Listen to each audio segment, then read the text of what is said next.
And this is a fundamental rule we find in meditation. We find it in growth practices. We find it in state of consciousness transformations. And what happens is you are identified, you have a subjective identity, something that you call yourself.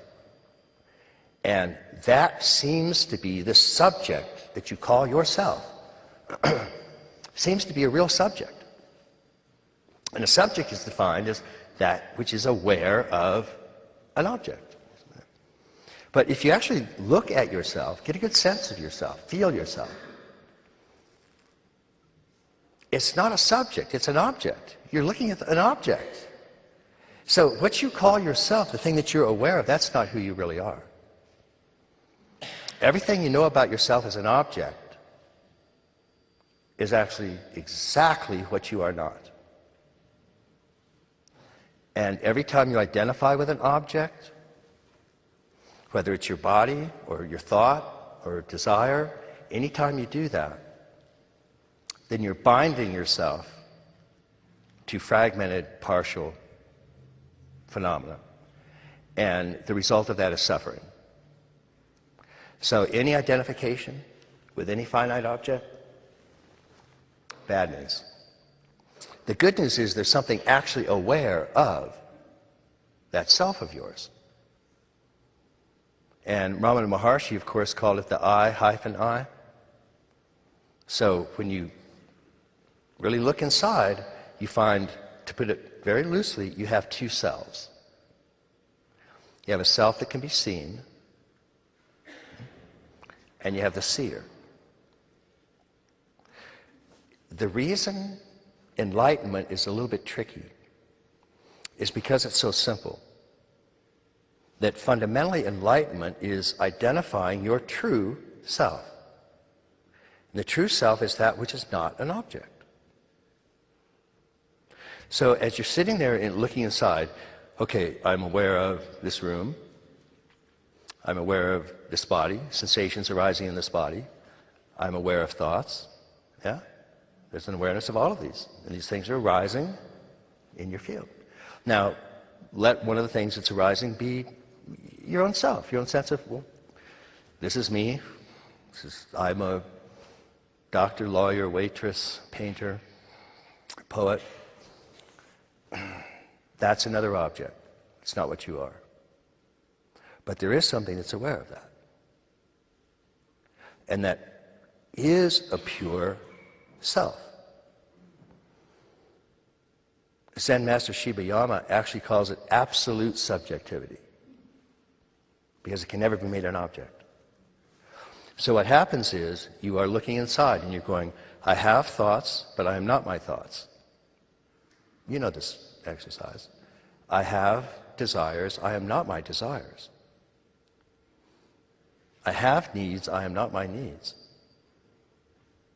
I am aware of images, I am not those images. So what am I? What's left? Am I the damaged child that I find when I look inside? No, that's an object. I mean, it's nice it's there, but that's not what you are.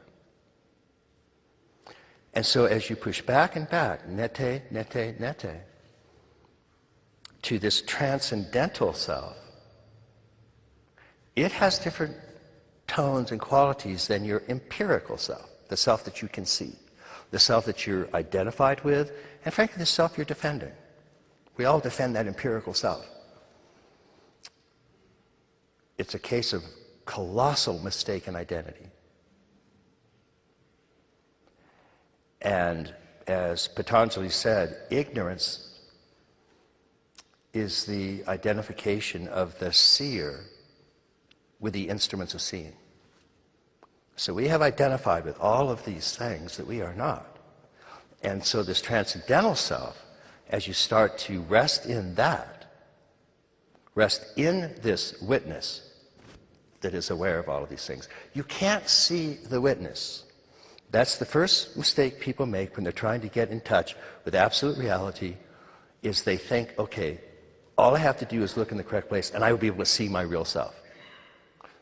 Anything you can see as an object, and it's not your real self. So what happens is you go back saying, I have thoughts, I am not my thoughts. I have desires, I'm not my desires. You don't see something else. Generally what happens is you start to just get a feeling of freedom, of release from these things that you're identified with and that you thought was your real self. Fundamentally, every major wisdom tradition wants you to move from an identification with finite, phenomenal events and identify instead with this transcendental openness. And the transcendental self, incidentally, of course, doesn't have any qualities. It's vast emptiness, vast openness. And you experience this emptiness and openness because it's the space in which everything is arising right now.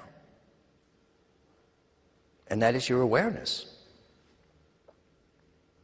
So that shift from being identified with a small self to being identified with the transcendental self, or from small mind to big mind, is the fundamental awakening process. And there are any number of ways you can do it.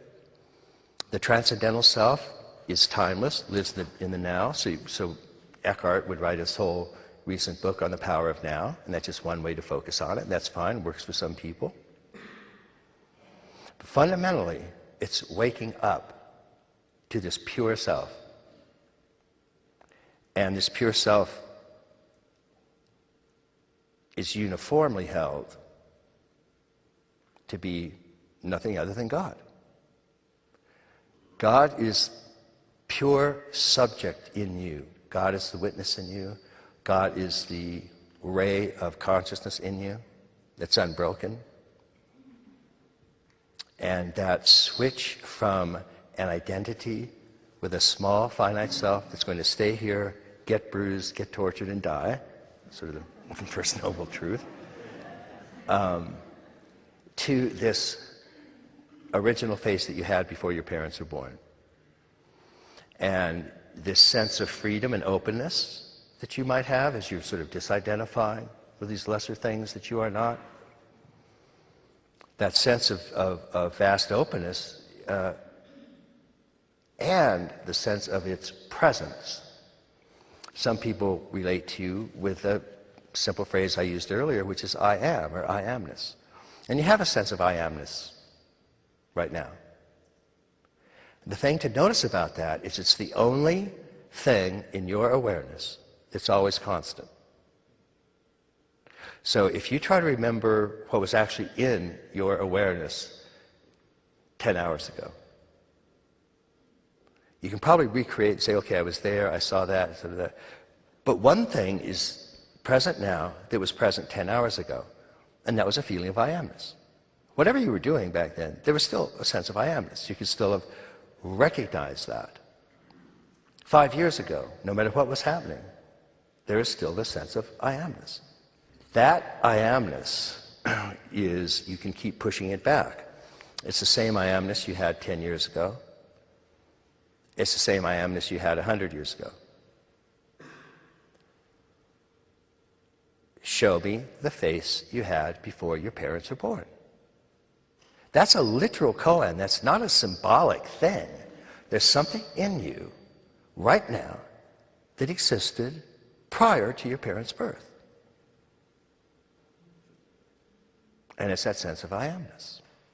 And the journey of enlightenment, if you want to put it in a simplified form, is the journey that moves you from your empirical self, anything that you can see or know about yourself, any object, to pure awareness, pure self, your true self, the self that cannot be made an object, but is the space in which all of this is arising.